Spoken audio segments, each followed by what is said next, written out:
Hello, everyone. Thank you for joining this webinar. This is FIDE Master Viktor Neustroev, and on this webinar, we are going to talk about the exchanging problem. What does it mean? In other words, I can say how to exchange pieces properly, how to decide if it's time for you to trade pieces, which piece exactly to trade, and how to evaluate if this trade is in your favor or not. Okay, we are waiting for more people to come. And before we start the webinar, let's discuss some important things. Okay, let me know, guys, if you are for the first time on this webinar. So this is actually webinar number 51. And I already conducted 50 webinars. Can you imagine it? So if this is the first webinar that you attend. Okay, hi everyone again. Let me know if the sound and everything works. You can see the screen and so on. Okay, Leo is the first time. Leo, where are you from and what's your FIDE or chess.com rating?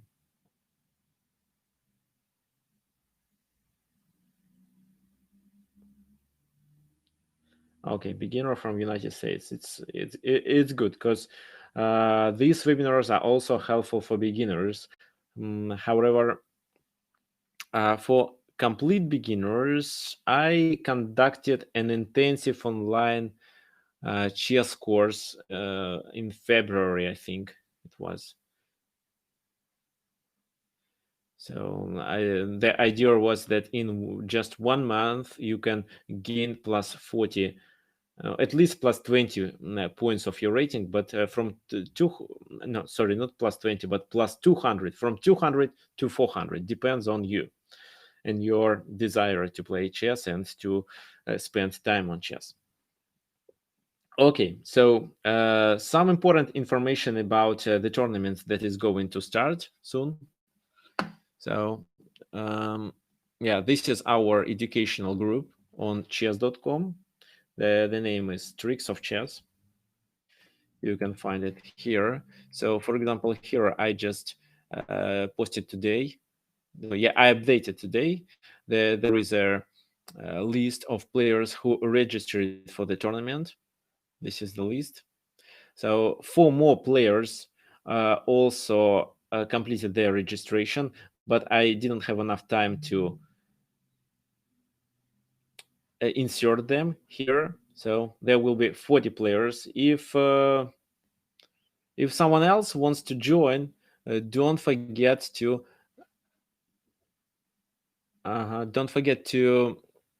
uh,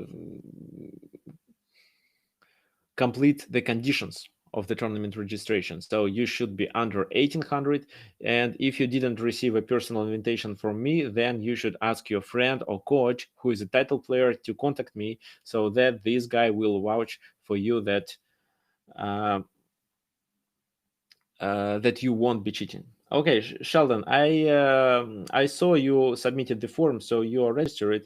As for Sunit, no, he didn't submit it, but I'm sure he will. So I added him, just waiting for him to complete the form, and pairings will be ready tomorrow morning. So for me, today is Sunday night, and pairings will be ready, I think, my Monday afternoon, my time, what means that early morning for United States, or maybe even at night. Okay, fine. So what else you can find in our tricks of chess? Of course, in this group, I'm going to publish pairings. You have just to enter the group and check news and find out who you are going to play with, then contact your opponent, schedule the game, and so on. Also, in this group, I publish the webinars. For example, this is our stream that is running right now. So the webinar 51, the exchanging problem. You can also subscribe to my YouTube channel. So actually, this is the link for you to subscribe if you didn't. Okay, and this is my website. this is my website. So, for example, you can find online courses there, and no, I think they are quite cheap. So, for example, there was there was online intensive chess course for beginners. So, Leo, it's probably for you a good choice. However, it's quite expensive. It's almost 250. But no, if you have any questions about this course, just let me know, and I'm sure you can find more useful information about chess or some games, some other educational stuff in my chess blog on my website. Okay, that's let me close it. So, and just one more link to my YouTube channel.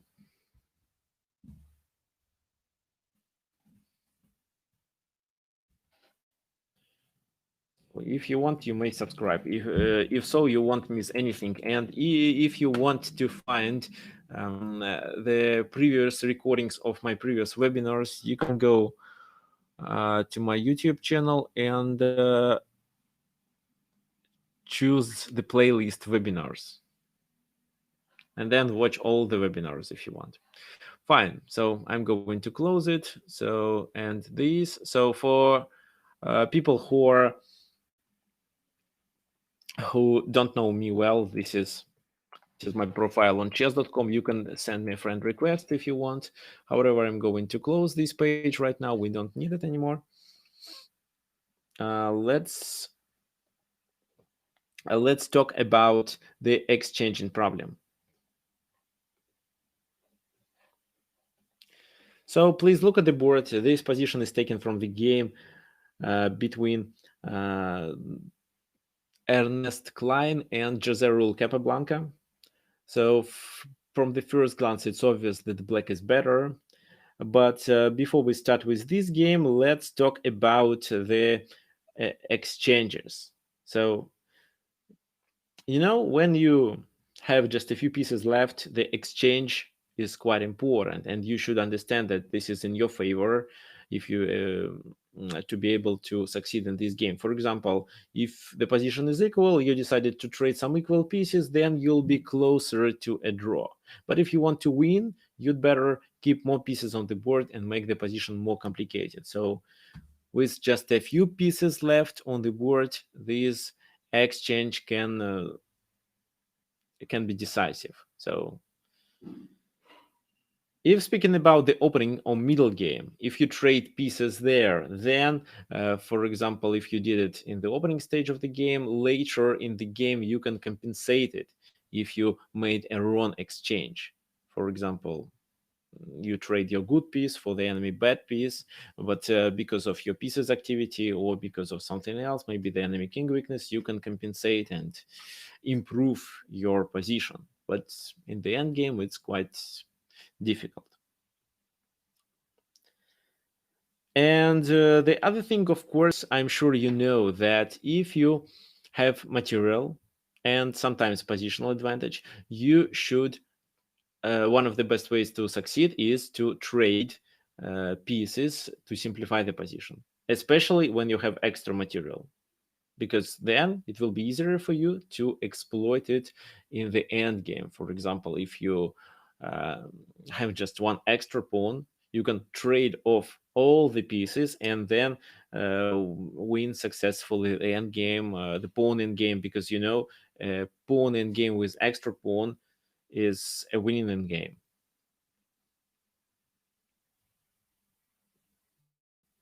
Okay, so now let's analyze everything. Let's analyze this game. And one more thing that I want you to know, that uh, sometimes you can decide that the trade is in your favor because of some overall factors, but this trade sometimes is not in your favor, and there are some other factors that you probably didn't take into account. Moreover, it's very often, no, not very often, but in some other cases, such paradoxical trades can even give you more, so can provide you with the advantage. For example, in this position, black to play, what do you think black should do? And what Capablanca did? Knight h3? Okay. Knight h3, what's the idea of knight h3? Knight h3, rook g2, or rook f1. Rook f1.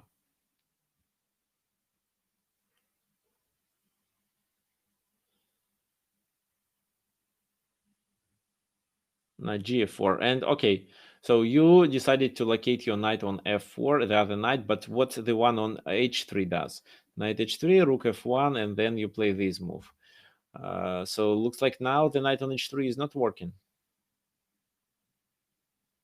Okay, Leo suggested to play knight d3 in this position to trade the knights. Leo, can you please explain it?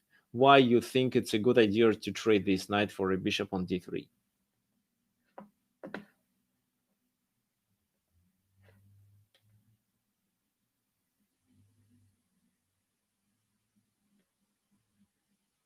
Simplify, but why? Um, why do you think black should simplify here? Oh, by the way, bishop e6, this is what the computer suggests. The computer thinks that we should improve our position in general. Maybe play bishop e6, activate the rook, put it to the d file, then do something else, play move by move, but... Okay, Ali said that queen bishop is strong. Okay, so there is a good point mentioned by Sheldon. Bishop on d3 is a bad piece, so why should we exchange it? And this is how we can judge about this position by the first glance. But if you get deeper into details, you'll find out that the bishop, this light squared bishop, actually cemented the pawn structure. So yes, it's bad, but it can protect all the pawns, and that's why it will be difficult for us to break the pawn structure, apply a tactical strike, and even get some more activity on the king side. So that's why Capablanca decided to play knight d3. Knight takes d3. Bishop e6. Rook d1. Okay, as for the h3 move, yes, that makes sense. This move was played later. Rook e to d8, so the e file is closed. That's why the rook has nothing to do on the e file. It goes to the d file. In this position, it was slightly better for white to play knight f5. I would say the position is approximately equal. Probably black has better chances to succeed because this bishop is better than the enemy knight. But b3 was played just to not to blunder the pawn. Knight f4. If he takes on f4, we capture on d1.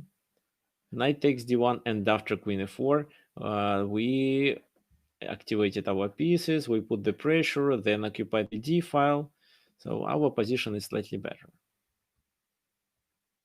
However, knight g2 was played, and I think this is a kind of a weird move, and I wouldn't play like that. What was the idea of this move? Who knows?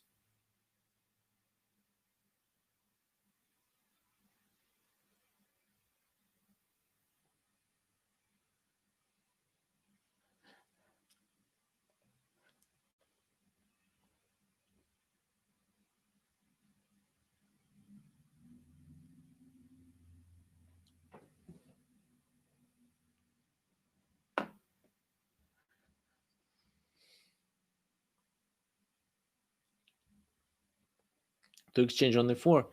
No, of course, black is not going to exchange on e4. I'm talking about this variation. Knight d3, rook takes d3, rook takes d3, queen takes d3, and bishop g4. Because if white captures with the f pawn on g4, he blunders his f2 rook. So why did white play knight g2 if he understands that he blunders the pawn on g4 or his rook on f2?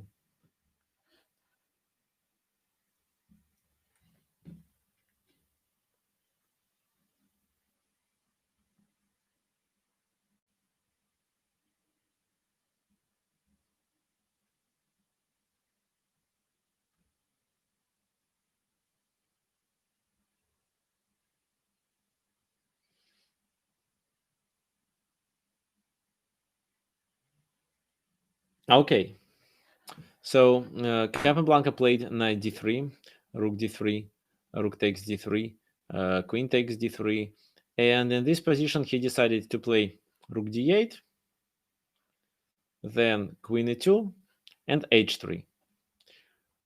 Who can tell me why in this position black decided not to take on g4?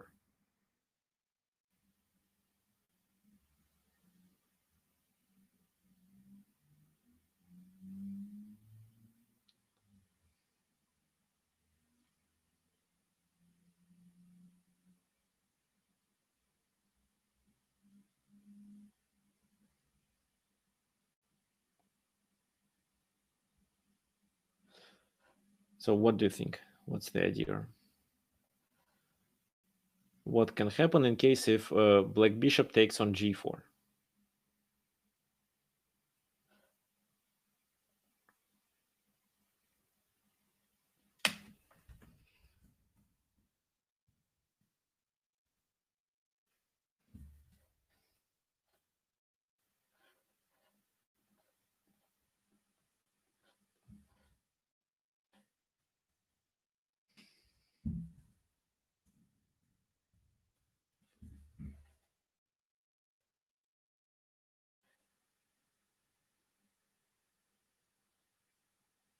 Okay, so right.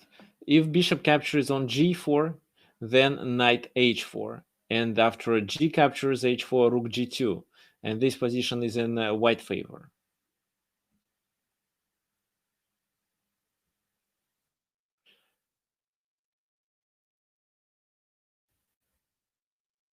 So that's why black decided not to take on g4.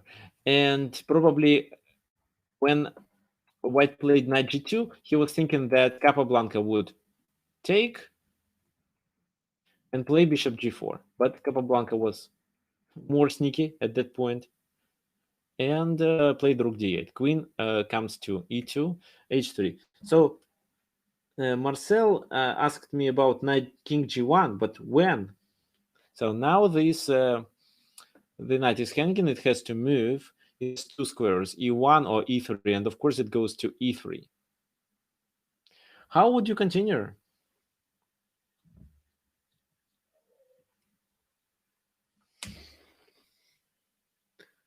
H3 was played.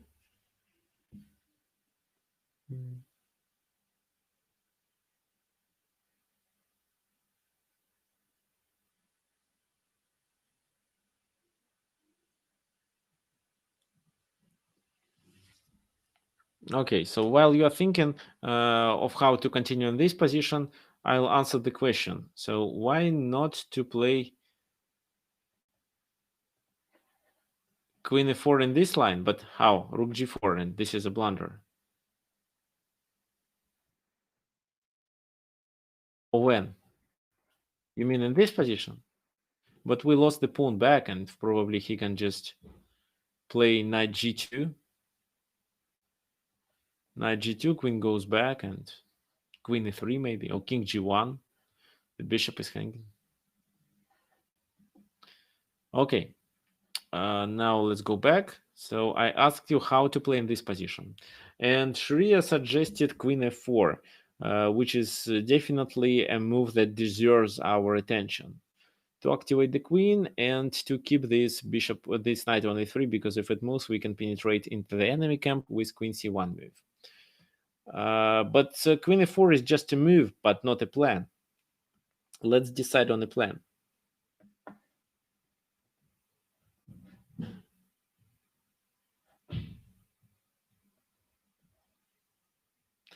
Okay, right. And now Sharia is correct. She said a5 with the idea to play a4. Yes, this is how black wants to create weaknesses into the on the queen side and take the advantage of having a bishop against this knight.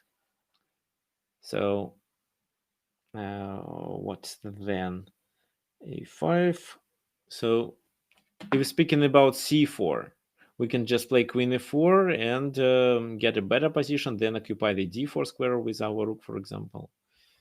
But in the game, it was played rook f1, a4. c4 now. You're speaking about b takes a4.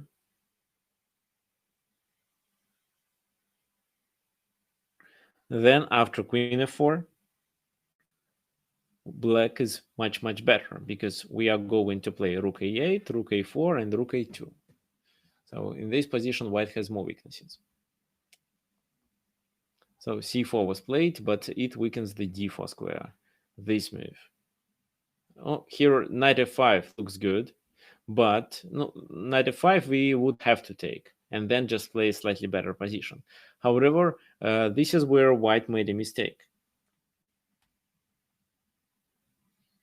He played knight c2, rook d7, knight e3, and queen d8. So what did we get? We gained the tempo and doubled on the d file.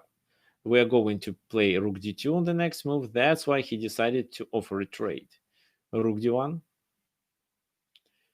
If, for example, queen d1, how would you play then?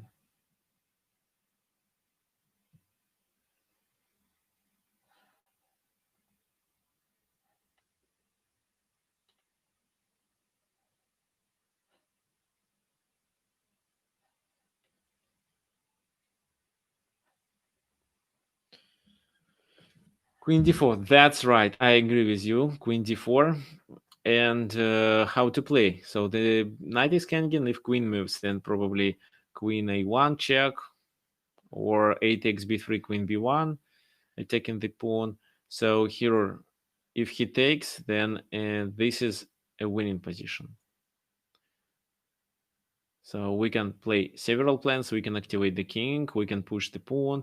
But the best move is b5 in this position. C takes b5, c takes b5, b takes a4. And then after he plays a3, we have too many squares, too many ways to penetrate into the enemy camp. And I think we are likely to go to the queen side and take the a3 pawn. Okay, guys. So, of course, the webinar is recorded. And for those who want to watch it later, you can find it on YouTube. Moreover, this is the link on YouTube where you can find it. And actually, I'm streaming it on YouTube right now.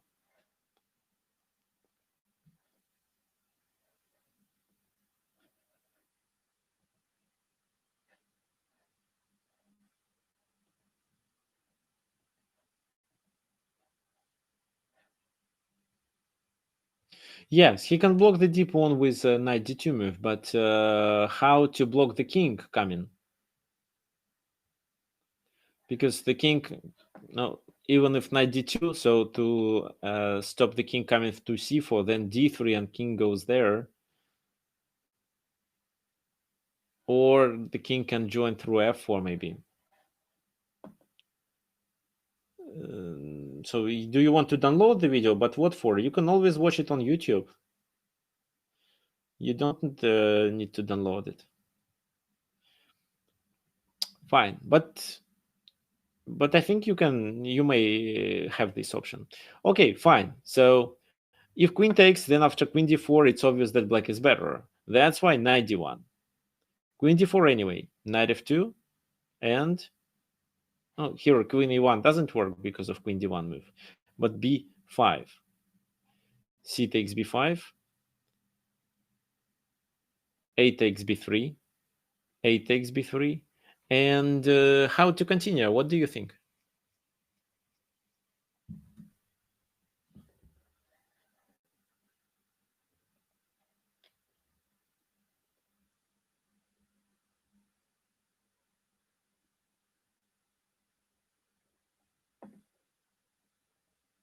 Queen e1, queen d1. Or maybe knight. No, queen d1.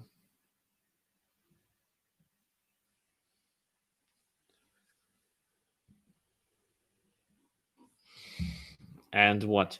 Okay, so you suggest queen e1, queen d1, trade the queens, knight takes d1, and then you said c takes b5. Fine. I would play b4.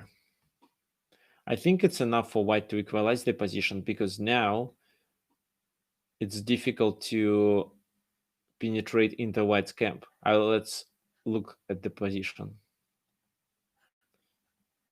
b4. So you see, the king can't enter the enemy side. And there is no way to open the position. So it's gonna be at least draw. Maybe white is playing for victory because he has a knight that can potentially attack these and these pawns. So a knight f2 and knight h3. I'm not sure that white should play these moves immediately, but maybe white should first activate the king to e3 and then play knight f2.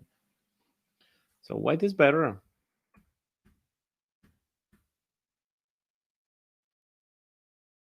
C takes on b5. Then b4 immediately. Oh wait, so c takes b5. C takes b5, knight h3 maybe. Okay, so sorry, not queen c3, of course. In this position, it was played bishop b3 move. And the idea of this move was that if b takes c6, then queen e1, knight d1, the only move, bishop takes, and after queen goes somewhere else, we play bishop f3 and win the game.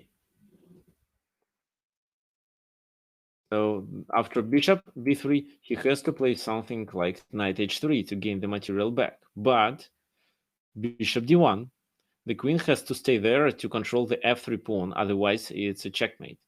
That's why queen f1. C takes here, and the b5 pawn can decide the game. Yes, so it's because the king is located badly. What can you say about knight g5 in this position? Does this move make sense?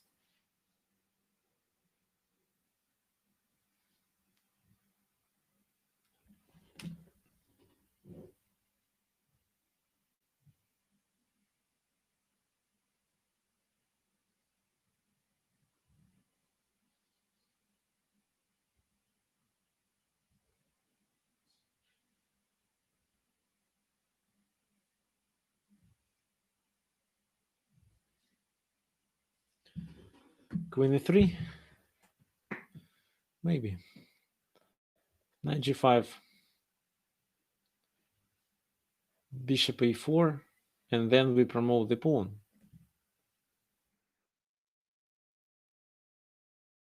Like that.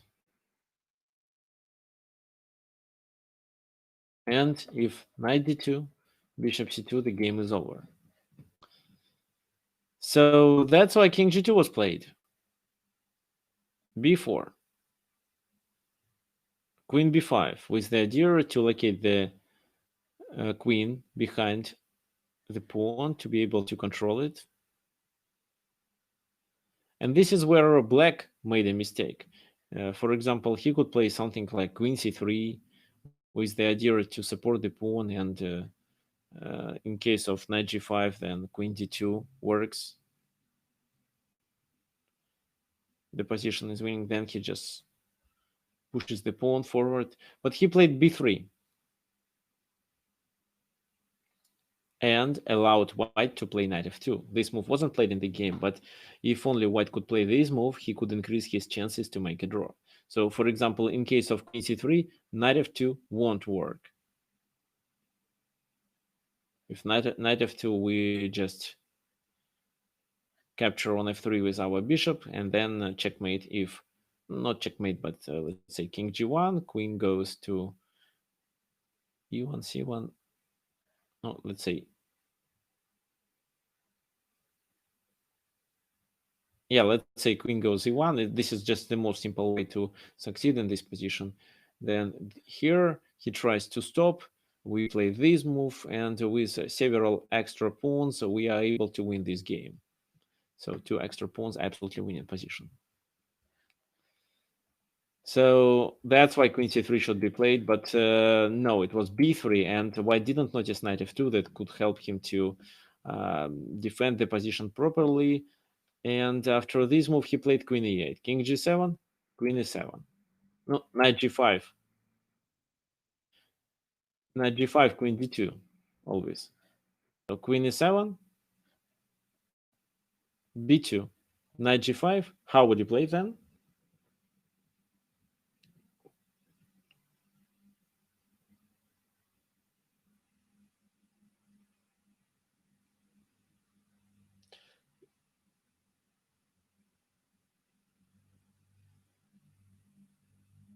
Okay.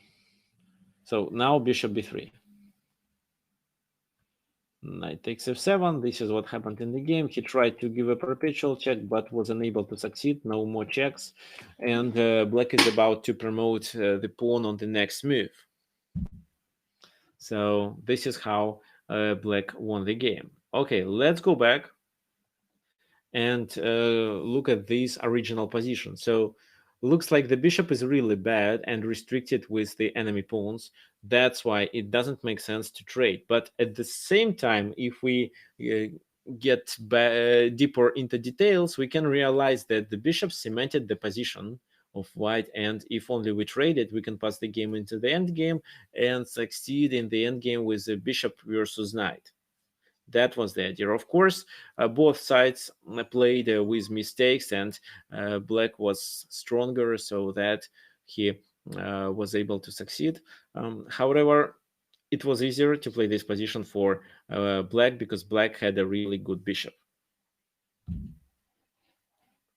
So fine, I'm going to close it. Because today we have 5 games to analyze. This is the first one between Ernest Klein and um, Jezero Capablanca. The second game we are going to analyze is the game that Bobby Fischer played against Tigran Petrosyan.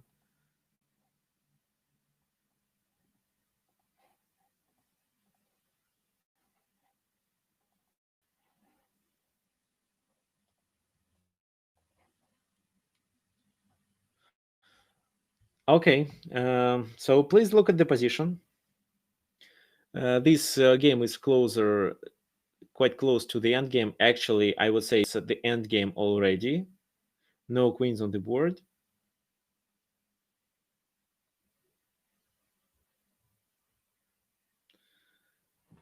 Okay, Mithran, we analyzed it in the very beginning, knight h3 and knight f4 in the previous game.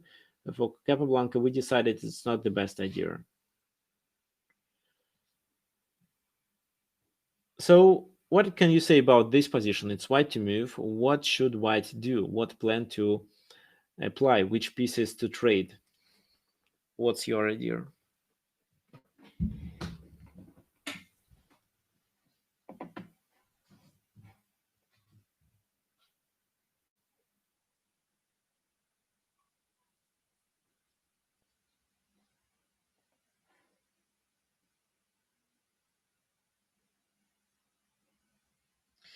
So, the game detail, what do you, who was playing? Okay.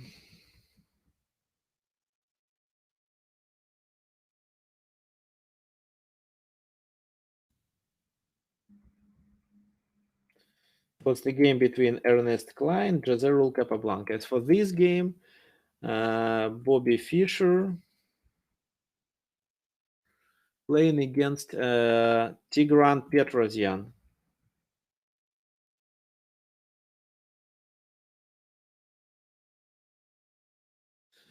So bishop g5, bishop f4. What's the idea of these moves? Of course, I see you want to develop the bishop, and that makes sense.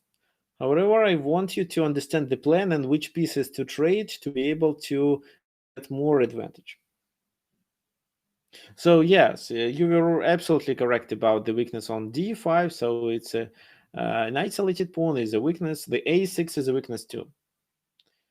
White pawn structure is better. The bishop is bad. Okay. Yeah, I would agree with you.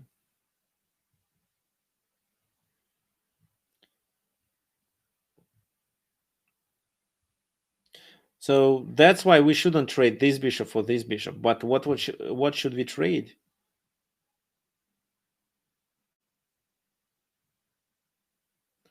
So rook b8 cannot be played while the a6 pawn is hanging.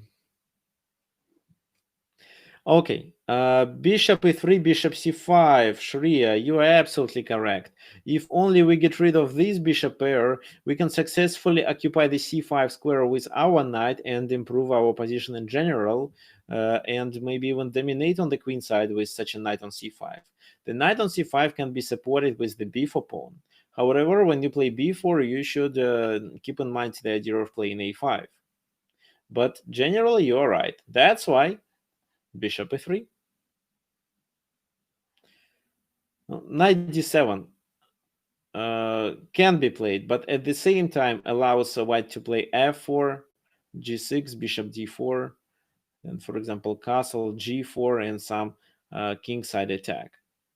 I can't say that it's a kingside attack with the idea to checkmate, but it's definitely something very dangerous to black because f5 is coming and black is likely to lose the material. If f5 right now, then the bishop on e6 is hanging. So, but white is threatening to play f5, and black can't play it themselves. Knight d7 wasn't played. For some reason, Tigran decided to castle. Bishop c5, a part of our plan. Rook f to e8, trade the bishops. So, and then what move to play? What do you suggest? Should we play knight c5?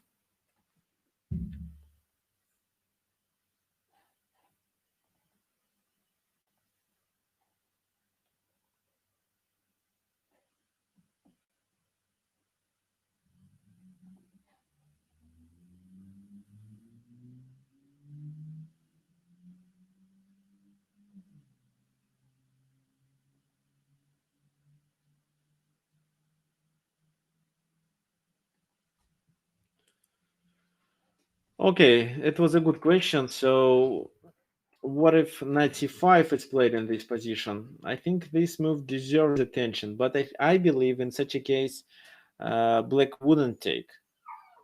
Of course, this position is definitely in white's favor. Two bishop, I mean, a bishop pair is quite a strong advantage for white, especially in this open position. But black is not going to take with the bishop. He's likely to maybe push the pawn, play this move, and he wants white to capture on e6 because then f takes e6. So the bishop was already a bad bishop.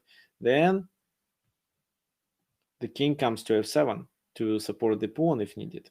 So after knight c5, nobody wants to take it. That's why bishop c5 and then b4, right?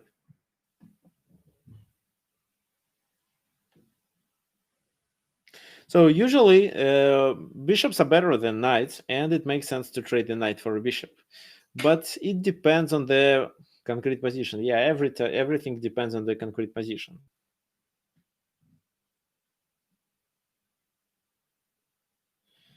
Okay, Leo, what's the question? Why no all the way to g6? What do you mean? So this is the g6 square.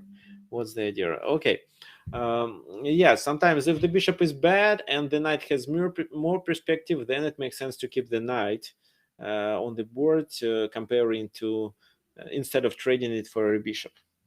G5, bishop g5, but what for?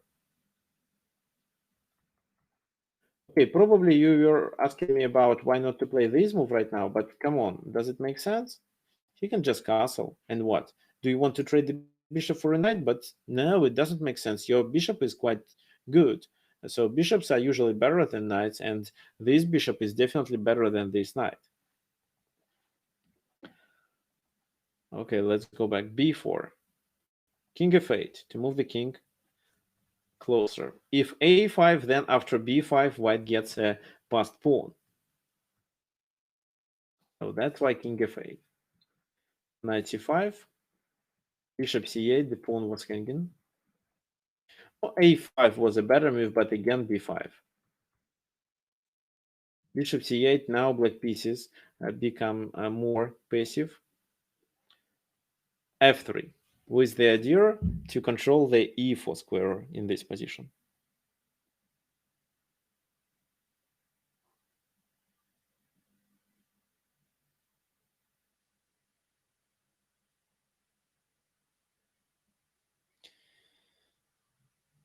Okay, and especially with this move, we are going to centralize our own king. What happens then? Rook e to a7. I don't know what for. Maybe just to avoid a trade because in this position white is better and white wants to trade the pieces because he can activate the king successfully and put more pressure on a6. Rook e5, bishop d7. The bishop is, what do you think? The bishop is good or bad? Should we take it or not?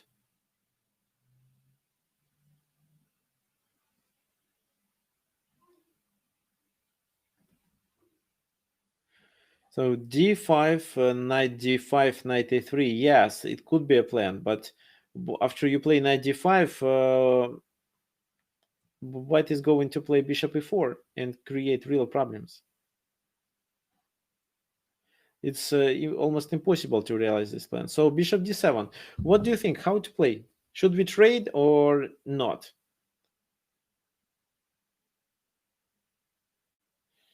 Okay, so people say not, yes, no, trade. Looks like a bad bishop. I would partially agree with you.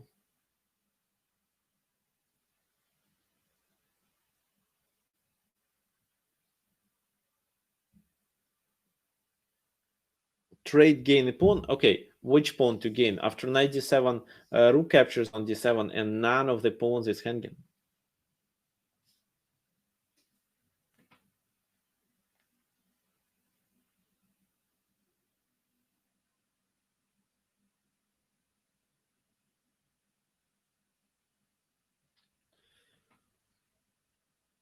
So if speaking about if analyzing this position from the general point of view, then we can say that the knight on c5 is a outpost and is a strong piece actually that can control several squares into the enemy camp.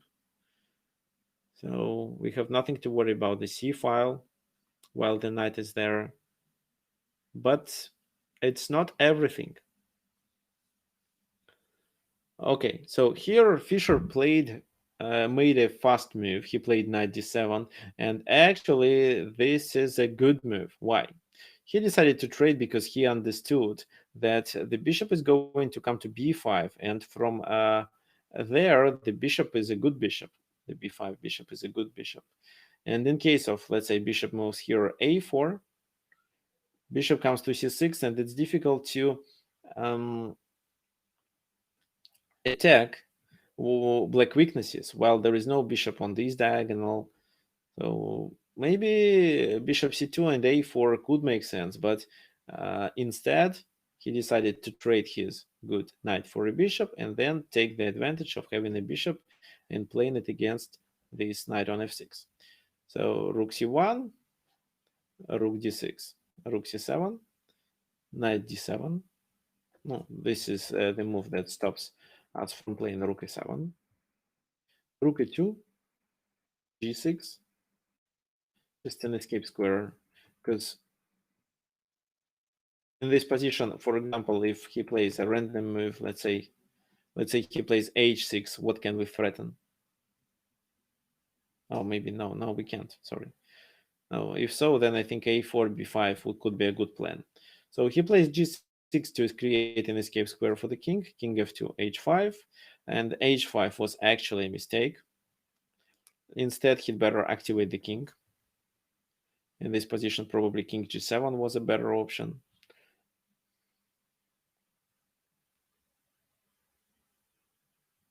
No, they. So as for the h pawn, no, I don't think the pawn is hanging here because after g6 the bishop is trapped. So h5, f4, h4, king f3. So the king gets activated. Then it comes to g4. This pawn is hanging. That's why in this position black has to play f5.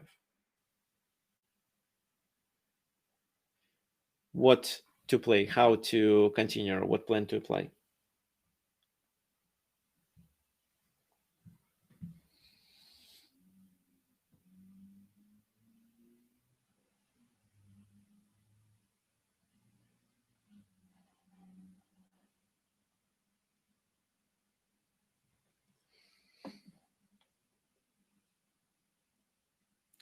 A for b5 makes sense. H3, but wait, h3 maybe, but not now.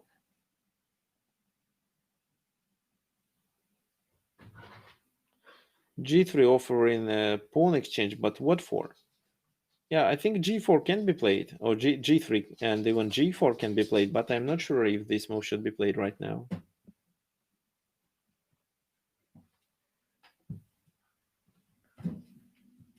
Okay. Okay, so what happened in the game? First, White decided to activate the king to move it to the queen side. If nothing, then king goes to d4, and you see the king is centralized, the d5 is a weakness. So that's why d4 check, but king comes to d2. Knight b6. The second rook comes to the 7th rank. Knight d5 is the fork, but it's easy to get rid of this fork. So rook f7, king e8, and rook b7, protecting on b4. So something like rook b8 could make sense in this position, but then rook a7. And white is almost winning. Yeah, white is almost winning. However, in the game, Tigran Petrosyan made a mistake. He played knight b4 with the idea that if rook takes, then king takes f7 and he has extra exchange. But what can you say? How now white can play to be able to win this game?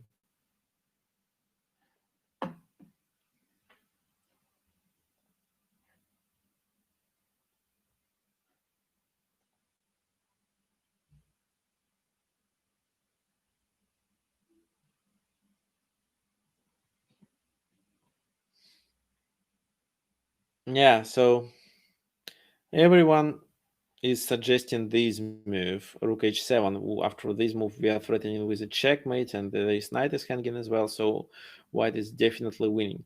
I don't know why, but Fischer decided to play bishop c4 move. It's a winning move as well, but it wasn't the best option.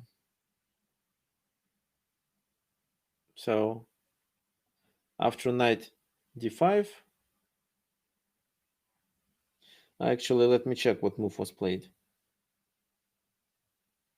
So in this position, black resigned. After knight c6, rook h7, and after knight d5, bishop d5, and rook h7 then. So this is how white won the game.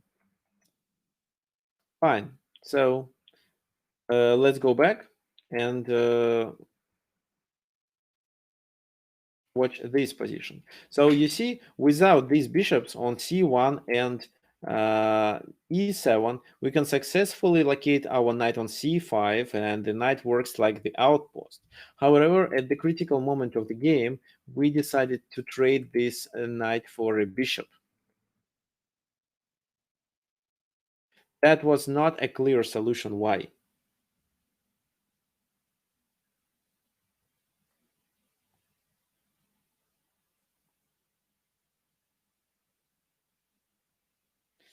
But we understood that at that moment the bishop could come to b5 and can be improved, while the knight on c5 doesn't really do much when the pieces are located like that. So this paradoxical exchange was in white favor, actually. However, of course, this is not the best move that the computer, according to the computer thinks a4, but at the same time, the computer thinks that knight d7 is another possible move in this position. And finally, we had the position, with a good bishop against a bad knight on d7. No, actually, the knight wasn't so bad. Fine, let me close it. This game number 3 is the game between Sala Floor and Rudolf Spielmann.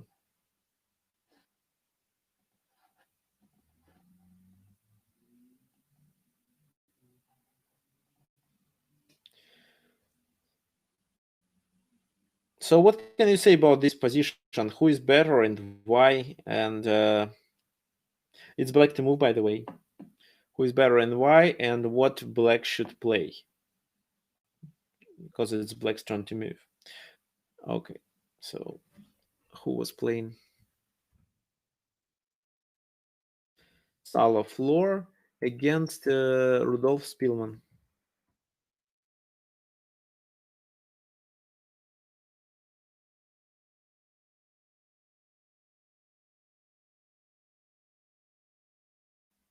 So yeah, so this bishop on b7 is quite a bad piece.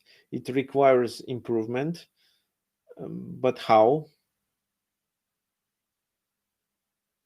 But it's black's turn to move. Don't forget about it. Yeah, white is better, of course. White pieces are better. So I can also say that the pawn on c6 is a weakness, and of course the object of the attack.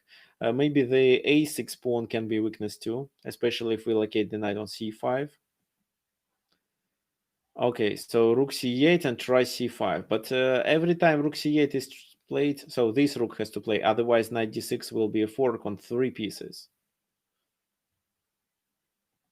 So if this rook, then I think knight d6, rook c7, and maybe something like bishop a2 to put the pressure on f7. Or bishop a2 right now. So definitely not this move.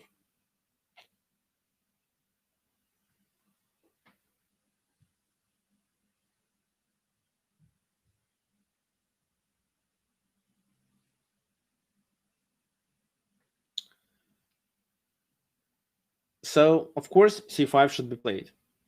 c5 from black, but how? Black needs to get rid of this knight. That's why he plays this move. What do you think? Where should we move our knight to?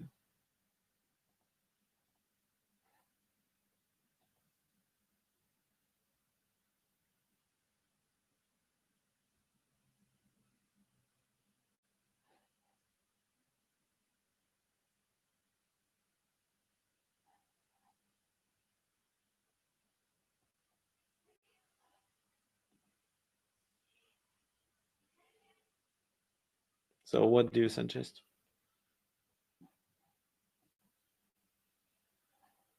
Knight d6 or knight c5 maybe?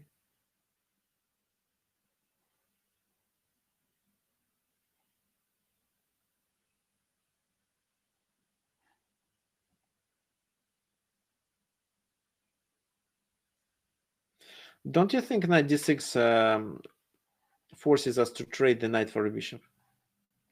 Okay, so if knight c5, for example, knight c5, d takes c5, and it's easy for black to improve the bishop, and c6 is no longer a weakness. If knight c3 or something else, then c5. That's why knight d6. But after knight d6, rook e6, and the knight is trapped, the only way to play is to trade. This is what exactly happened in the game. But so what can you say? So we traded the knight for the bad bishop. What for?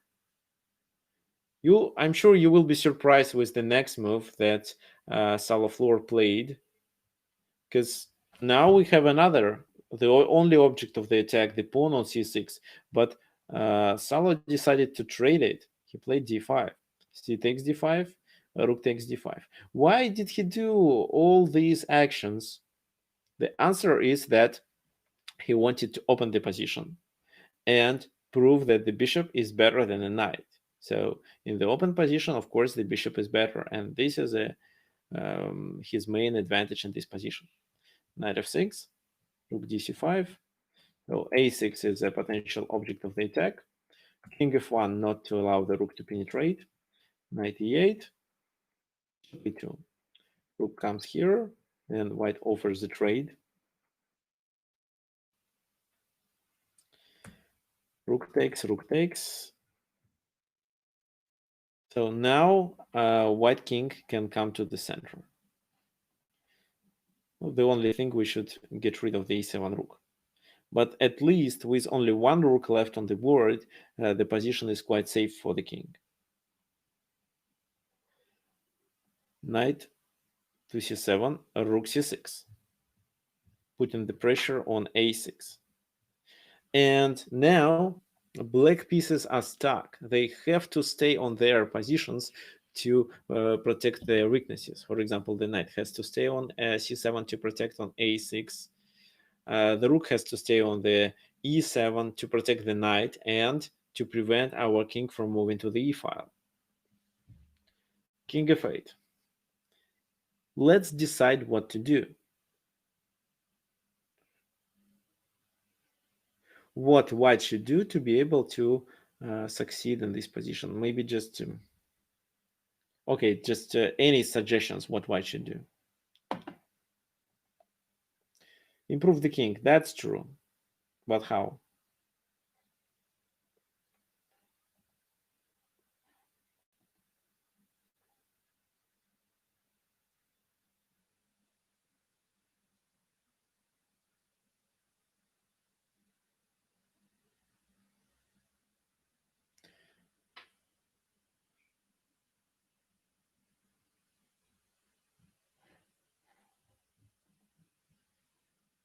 Attack h7, move pawns.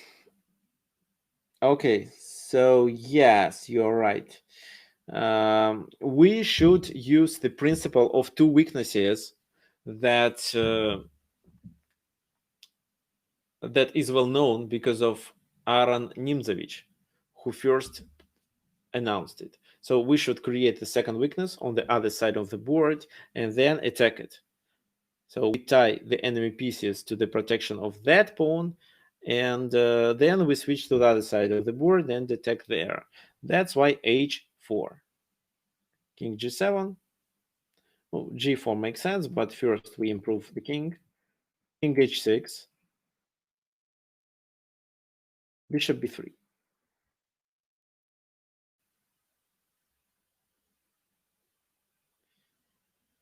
Why this move was played? Of course, the main idea is to play g4, but white doesn't really need to hurry in this position. He can just wait, because black is ran out of good moves. King h5, king g3, rook d7, king h3 with the idea to play g4. So he played this move, king g3. King h5, they would repeat the position and then g4.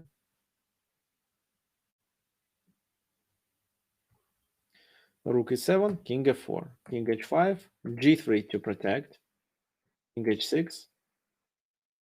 How would you play then?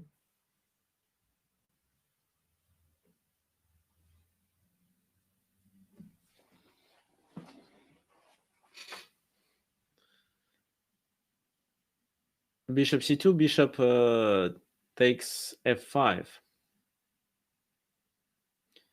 That makes sense, of course. g4 also is a good move in this position, but bishop g8 was played by white here.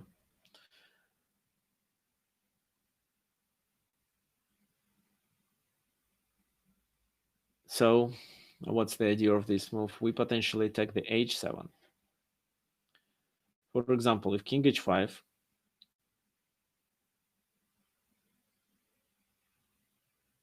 no,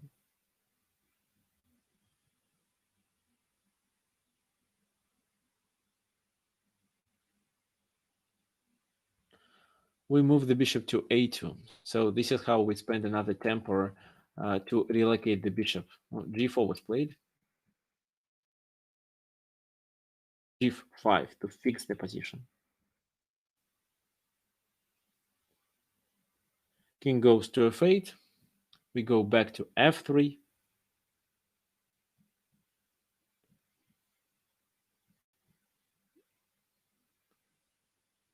Why did we go back to f3? Just to avoid any checks from the knight in case if we decide to relocate our bishop. So rook h6 to capture other pawns, b4, but actually rook h5 is enough.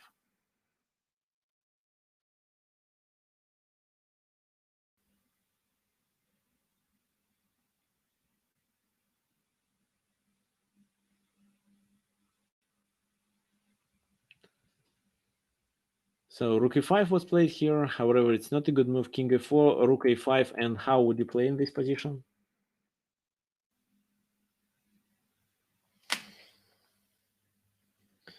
Okay, the topic of the webinar is the exchanging problem.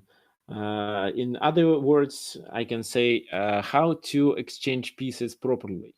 What means that we should find a certain moment which piece to trade and how to evaluate if this trade is in your favor or not. So bishop how?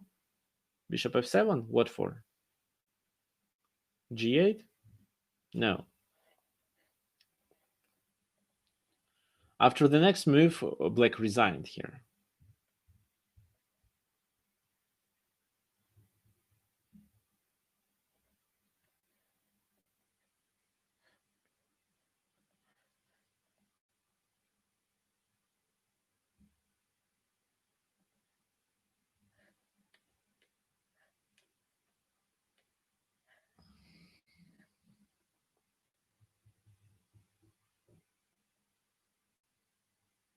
Yeah, so Mithran is correct. Here, g6. Take the rook, and the second idea is to promote the pawn. If he takes, just g7, and nobody can stop the pawn. So the king can't move to f7. The bishop is here. And this is where, oh, actually, after g6, this is where Rudolf Spielmann resigned. So by looking at this position, what can we say? I'm not sure that I would trade my knight for that bishop and then play d5 to simplify the position. But this is actually one of the best ways to improve the bishop and to prove that bishop is better than knight. So finally, we force the opponent to locate his pieces passively after knight c7 and rook c6. Then we decided to create the second weakness and advance the pawns on the king side, and then pushed h6, after which we could play rook h6, rook h5, and then capture the h7 pawn as well. So this is how we could create a distant passed pawn and promote it. Yeah, knight e6 is not working. Fine. Let me close it.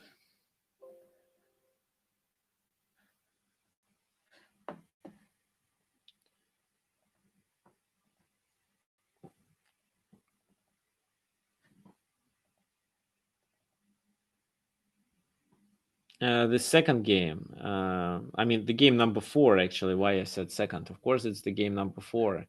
It's Laszlo Żabo against Bobby Fischer.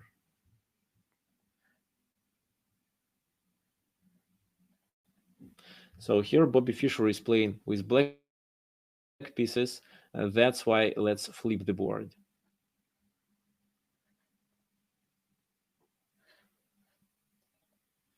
So what can you say about the position?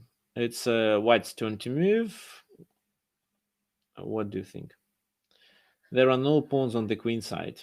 This is what I want you to notice. But how do you evaluate, and what do you think uh, white should do?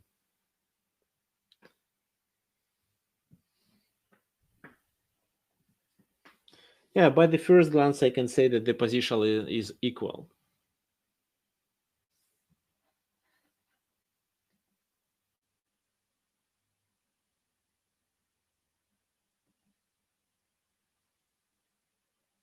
The knight is hanging. So if, for example, knight goes to f4, then the position is fine. However, he played knight to d4. His idea was to simplify it.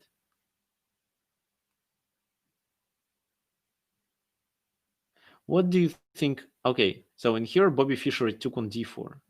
And I want you guys to explain the idea of this trade. Why? Looks like, no, the position, this game is, this position happened from the game that happened in King's Indian defense, no, with d6 and c5 moves. And this bishop is quite a good piece. It's important. Why did black decided to take? What for? What was the idea behind this action? Just any suggestions are welcome.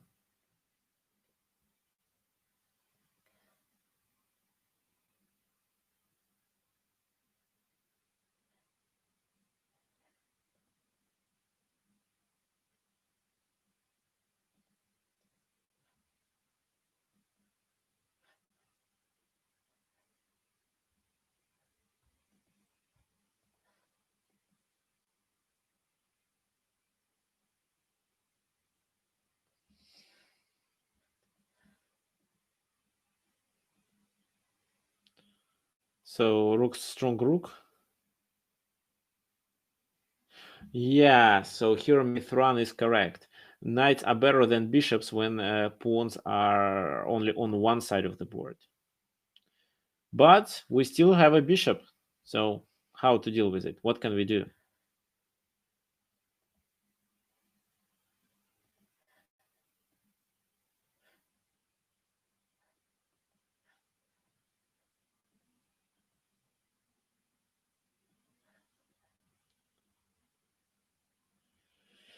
Knight b3. Okay, first bishop b5 to play knight b3 then. For example, rook e1 was played on the board. If something like a rook d1, how would you play then?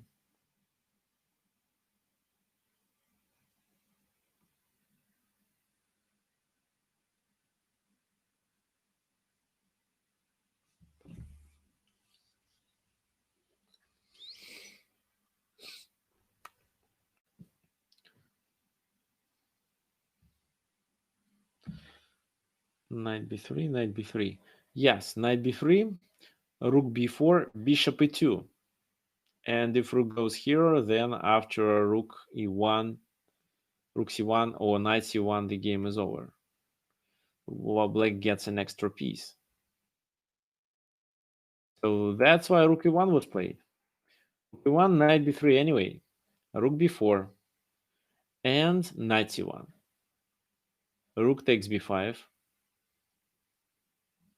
And in this position, you can notice that the bad bishop left, while the knight is better than the bishop if we play on one side of the board. Of course, if white plays properly, then it's gonna be a draw. But practically, the knight is stronger than the bishop on one side of the board. And that's why here black would have better chances to succeed.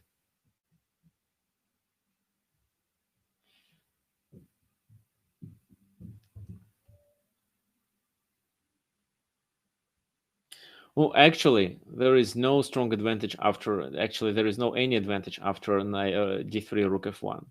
But here, black finds a better way to play. He plays knight e2 check, king f1.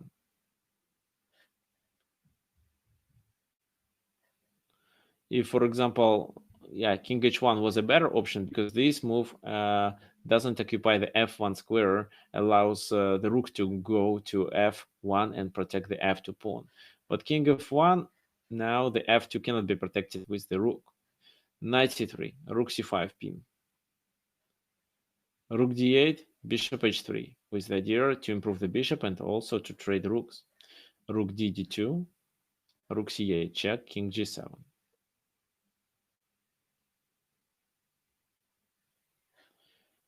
Rook a3 was played. Why? Because he can't really do anything with the pawn on f2, and this is how he loses the game. So if he pushes the pawn forward, let's say f4, what's gonna happen?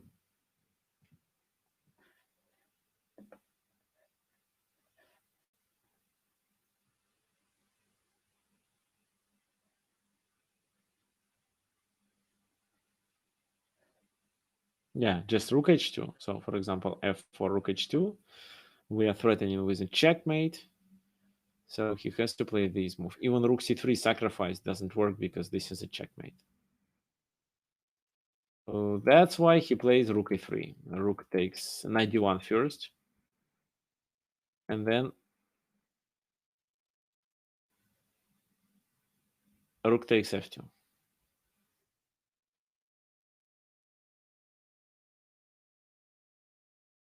So how to play? The pawn is hanging. If, for example, he does bishop g2 move, what would you say? What would you suggest for black to play in this position?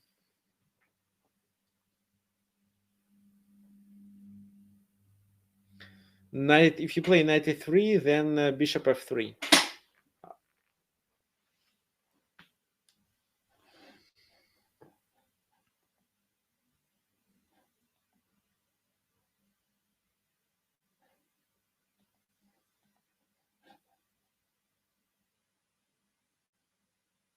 e5 to fix the pawn structure. That makes sense, but there is a better move. There is an option to gain a pawn in this position.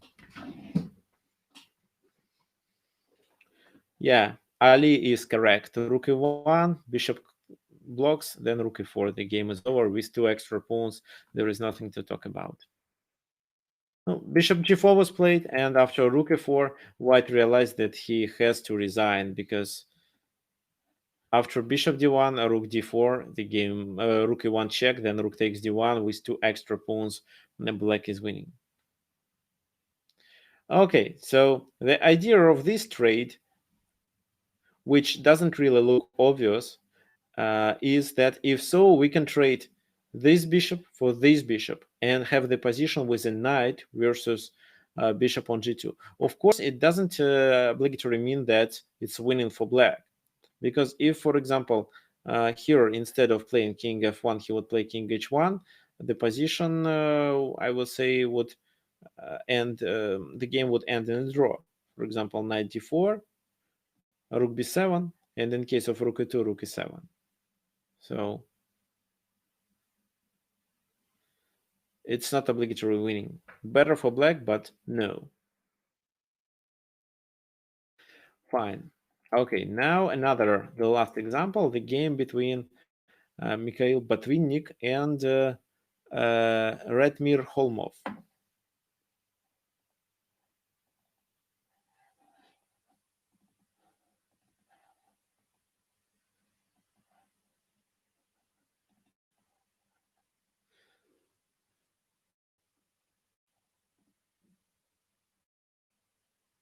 So please look at this position. It's white to move. First, I can say that white has a bishop pair, which is usually good, but black successfully compensated this bishop pair with his knight's location. So knights block the bishop. So this bishop is not doing much. The squares are open, but actually nothing important happens on this diagonal.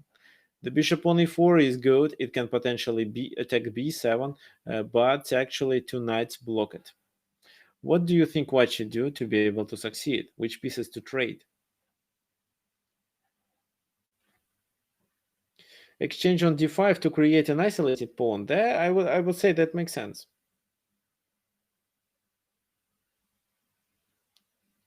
Any other suggestions?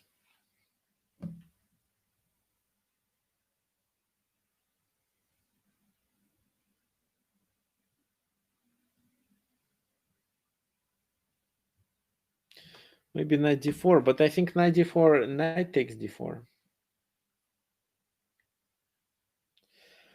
So first of all,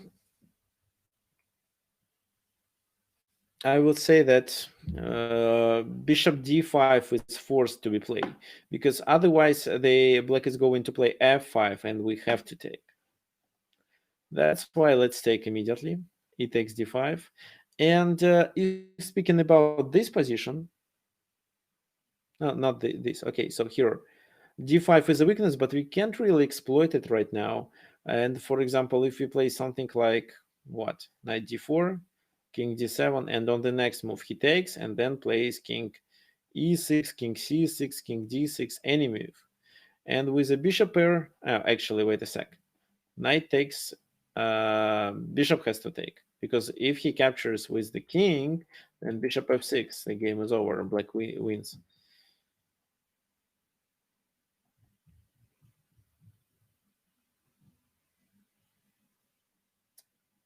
So king d7, if then king c6, or maybe even b takes c6 is fine. So it's difficult to find a way to enter the enemy camp for white. So knight e5, that's the same thing. That's why white decides to activate the king. They play e4. Black is forced to take. D takes e4, king e4. Now the king is quite active. So you see, this trade was forced because if black plays f5, we no longer would have this option of playing e4 and getting the king to the center. King to d7. King d5, h5. What do you think? Which pieces to trade? And what black wants to trade to get a draw from this position.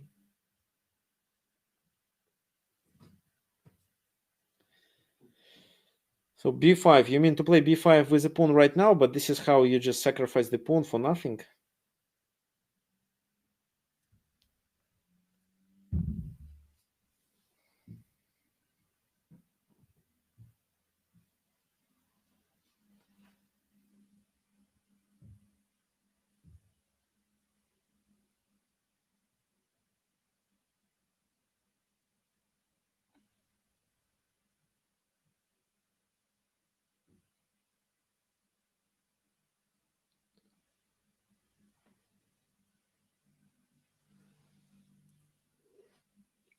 Knight e5? Okay, Ali, I don't agree with you at all, because so if we trade the knights, the game is a draw. Knight e5, bishop e5, and what then?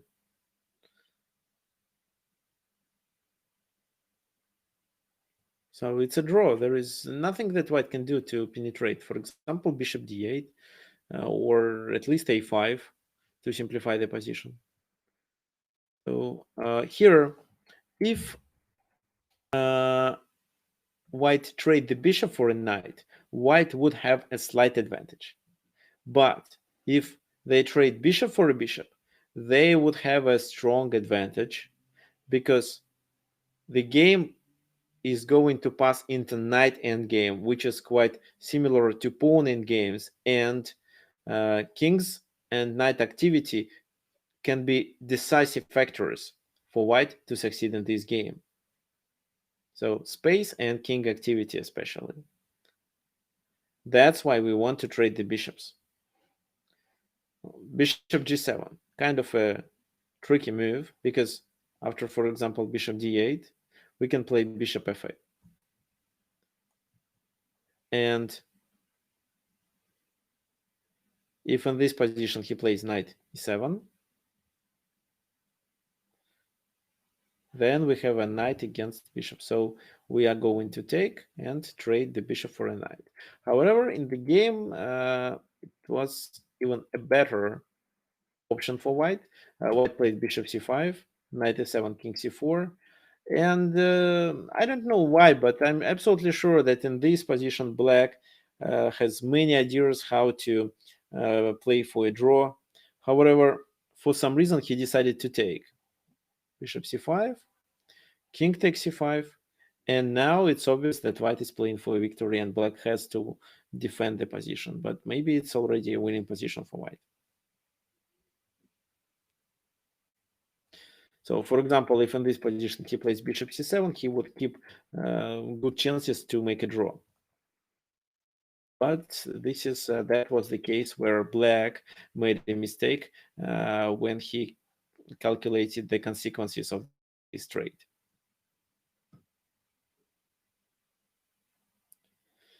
King c7, knight g5, f6, knight h7.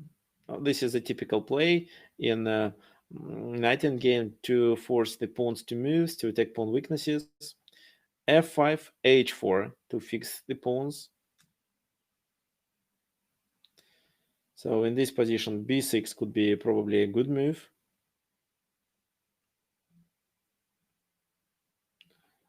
b6, king d5. Oh, sorry, king d4, I mean. And after king d6, knight f8.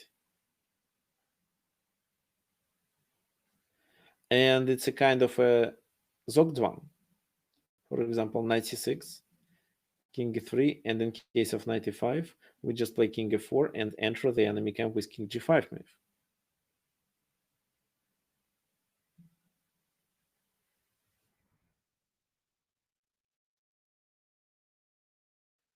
Why not f6 first? When?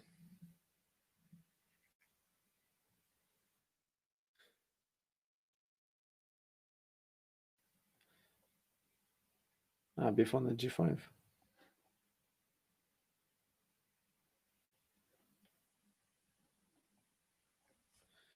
No, he can't, because king b6, and this is a weakness. That's why he has no time to play f6. He has to play king c7 to keep the opposition.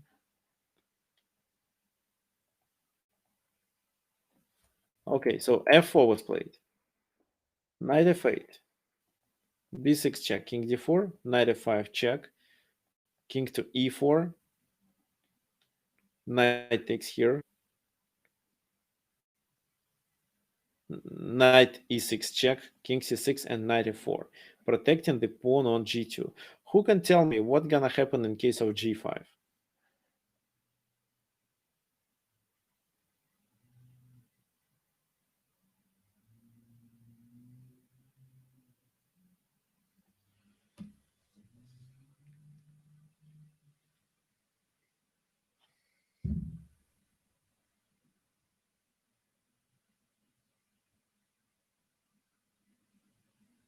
Capture on h5. If knight captures on h5, then knight g2. The position is very close to equality.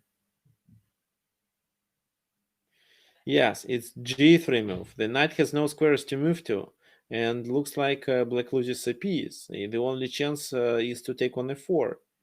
But if so, g takes h4, and the f pawn dies, and the white gets a passed pawn on the f file, and of course wins the game. That's why g5 wasn't played. King b5, but g3. Knight f5, knight g6, and white is winning. Moreover, on the next move, black played a mistake. They play knight h6, knight a5, king a4, knight c4.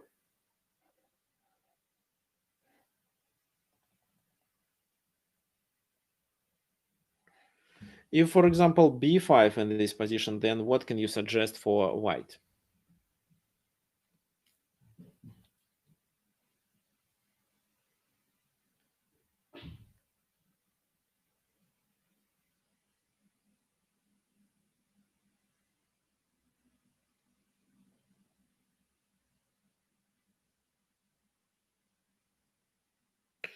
Knight a5, but what for? After knight a5, king a3, for example?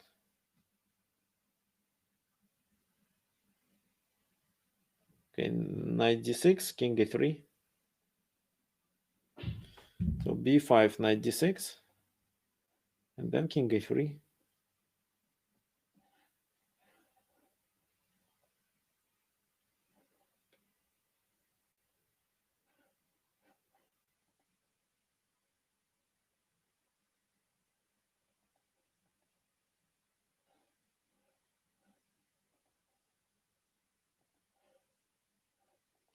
Okay, after b5, we can play knight e5 or a5, and in case if he takes, we just play this move and protect the pawn, as well as don't allow to play this move.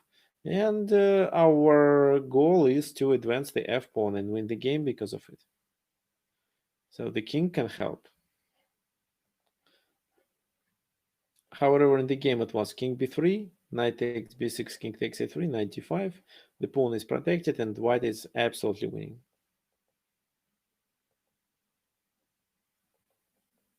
Knight a6, and then the king is so far, and this pawn decides the game. This is where black resigned. Okay, let's go back and sum it up. Of course, black black made several mistakes, and that was the reason they played the game. But here I want you to understand the main idea. So this position is quite close, and we can't really take the advantage of having a bishop pair. That's why it makes sense to trade the bishop for a knight, and then either to attack the weakness on d5. But if we look at the position in details, then you'll find out that you can't really do it. So that's why the best way to play here is to activate the king. And then the only chance to succeed for you, no, two chances to succeed. One is to trade this bishop pair. The other one is to trade the bishop for a knight. Both chances allow us to win this game. However, bishop for bishop is better for white. And I don't know why black didn't evaluate it properly. He took and then he was strategically losing. This is the reason he lost the game. So this trade that cost him a game. Then the position became technically winning. Okay, so I hope you can learn by mistakes of these grandmasters, and you won't make such mistakes in your games. Okay, these are the 5 games that I wanted to show you and this webinar. If you have any questions, ideas, you can ask. Dragadorf. Yes, maybe. Yeah, yeah, it's a kind of a good strategy, I think.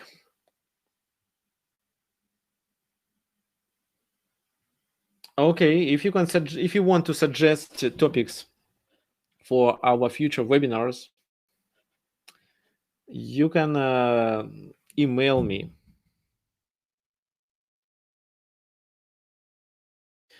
But it's everything about the positional play. You can email me at tricksofchess@gmail.com. Okay, guys, just one more request for you. So, could you please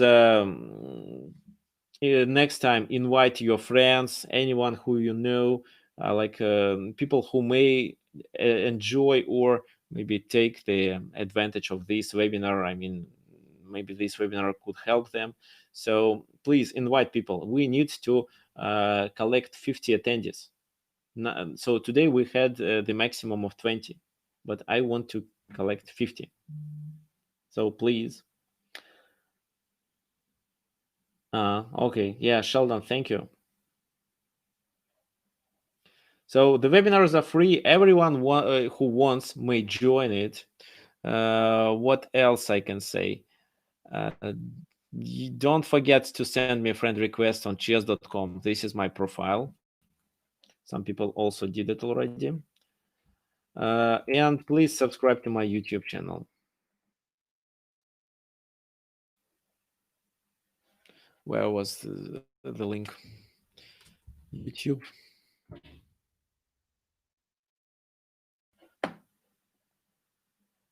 So the name of the channel is Tricks of Chess, but of course it's difficult to find it. So now this webinar is streaming.